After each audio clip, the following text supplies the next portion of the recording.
Hi, good evening. It's another great day in the Gambia. It's another great day in Senegambia. It's another great day in Africa as we inch closer towards the Pan-African ideals of regional and continental integration. But unfortunately, in my neck of the woods called Gambia and Senegal, commonly known as Senegambia, we have a dichotomy of ideas where the realities of the people of Senegambia is either misconstrued or not accepted. Therefore, I beg to ask the question, is Senegambia a myth or a reality?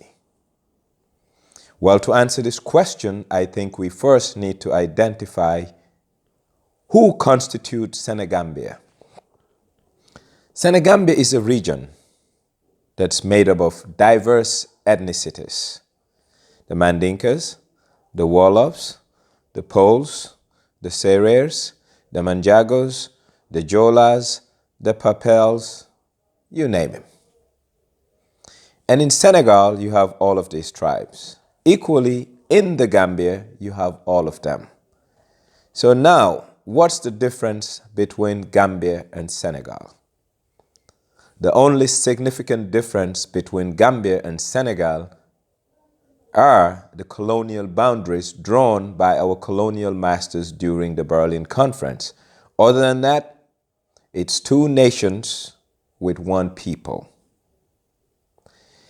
What do we need as Gambians? I guess we need to understand the geopolitics of the very region we live in, and we equally need to understand our geography.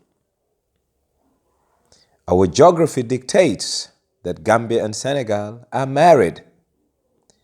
And this marriage is not a forced marriage, but a natural marriage. Why? Gambia is an elongated speck of land that is nestled inside what we call Senegal. Over 90% to 95% of our territorial borders are wrapped around Senegal.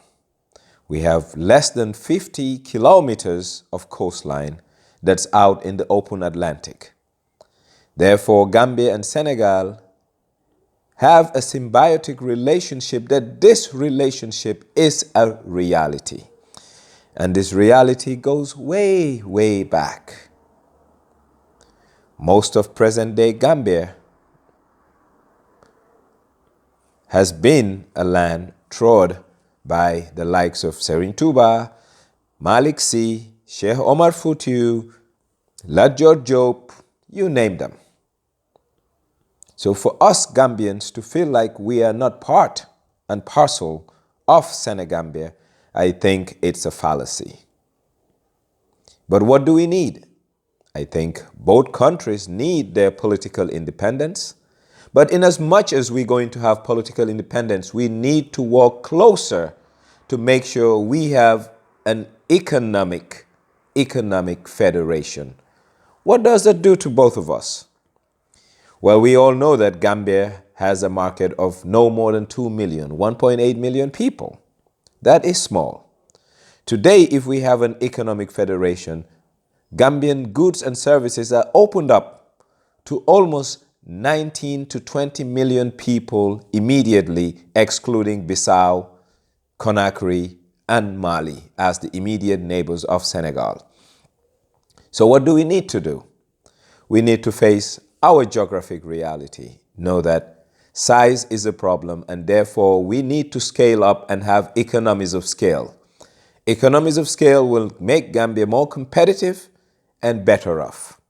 But you see, in life, one doesn't get what you deserve. You get what you negotiate. But I often wonder what's wrong with the Gambian as it relates to their immediate neighbor, the Senegalese. Either the Gambian is suffering from an inferiority complex, or the Gambian refuse to believe our geographic predicament. Why? We always look down to the Senegalese as people who think they're smarter than Gambians and they're out to pull a fast one on us. Not said by the Senegalese, but a perception widely held by Gambians. But if the answer is so, why is it that we gravitate to Senegalese music? Why is it that we gravitate to Senegalese fashion? Why is it that we gravitate spiritually to Senegalese spiritual leaders, the Serigne Toubas, the Maodo Malick Sy, the Ibrahim Niasses? Something is fundamentally wrong with the Gambian psyche, not to accept what they practice on a daily basis. Most of the cars we drive when they have problems is Senegalese who fix them. Most of the clothes we wear, if they look good, thanks to the Senegalese. Equally, our masoners, our tilers, our plumbers, you name it. We are just not in tune with our reality, or we have selective amnesia. See, Gambia and Senegal, without the Berlin Wall, without colonialism, would have been fused as one big entity, made up of maybe different states, but one big entity. Unfortunately, colonialism has brought the worst of us, divided us into French-speaking and English-speaking. Why shouldn't we not come together, I beg to ask Gambians? As we inch closer to opening the bridge, name it whatever, Trans-Gambia Bridge, Senegambia Bridge, whatever you want to name it, it's your problem. But I think the bridge serves two purposes. One, it opens up Gambia for more economic relationship with Senegal, but equally it gives Senegal an unfettered access to the southern part of Senegal, which has been very elusive and too far from the center of power, the northern part of Senegal, predominantly Dakar. So now Senegal has a seamless connectivity from north to south, thanks to the Senegambia Bridge, thanks to the Trans-Gambia Bridge, and thanks to the benevolence of Gambians. I now believe the time has come for the leadership of this country to try and negotiate great deals for the Gambia. Case in point, air travel.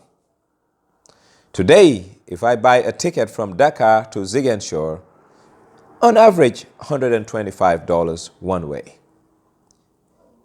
If I buy a ticket from Dakar to Banjul, $225 one way.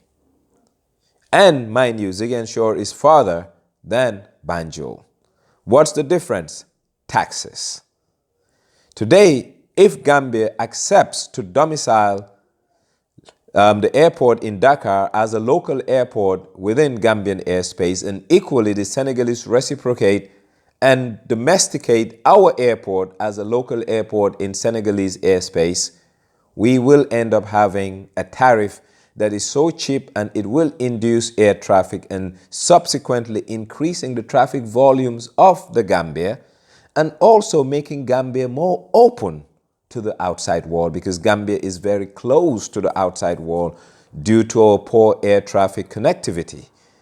So, my fellow Gambians, Senegambia is nothing but a plus to the bottom line of the lives and livelihoods of Gambians. Mind you, equally, Gambia has a natural defense on most of its landmass thanks to its neighbor Senegal. Senegal will not allow any third party to invade Gambia unfettered, because you have to go through Senegal or through the ocean.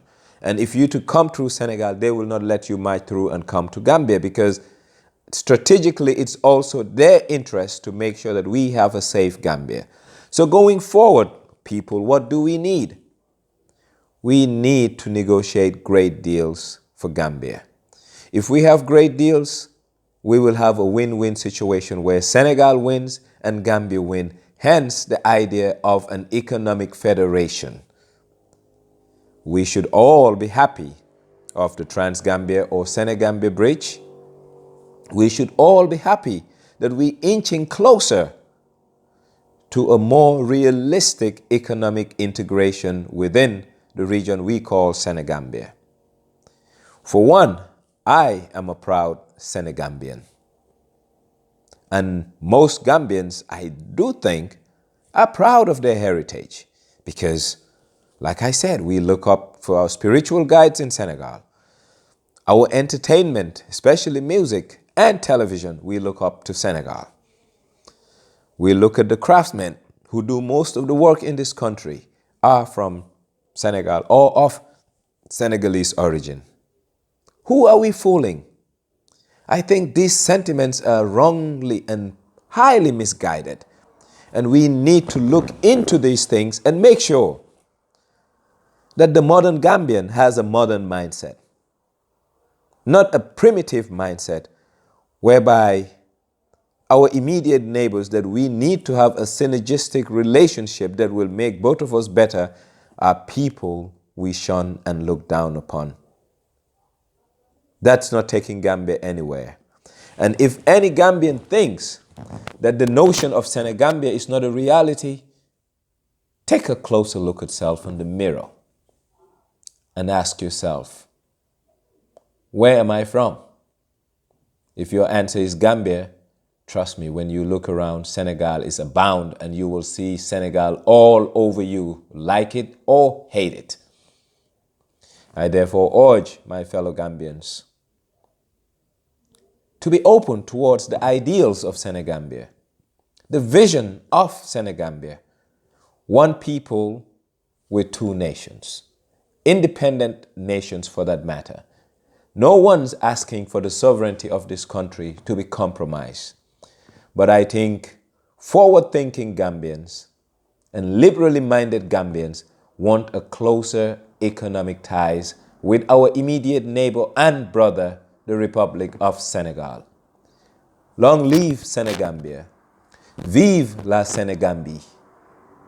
We are one people bound with the same destiny, and we are on the same boat. Senegal. We are going and go we will. So Senegambia is here to stay.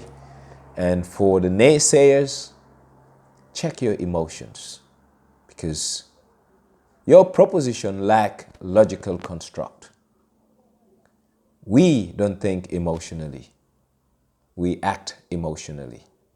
And equally, we think rationally. And rational Gambians will support the idea of Senegambia. Senegambia is what's best for Gambia. Senegambia is what's good for both of us. And Senegambia, it's going to propel this region to higher heights. So long, and congratulations, Gambia, for the Senegambia Bridge. We should be proud that we have built an edifice that is the longest bridge in Senegambia. Yes, Gambia will be open, and we want Gambia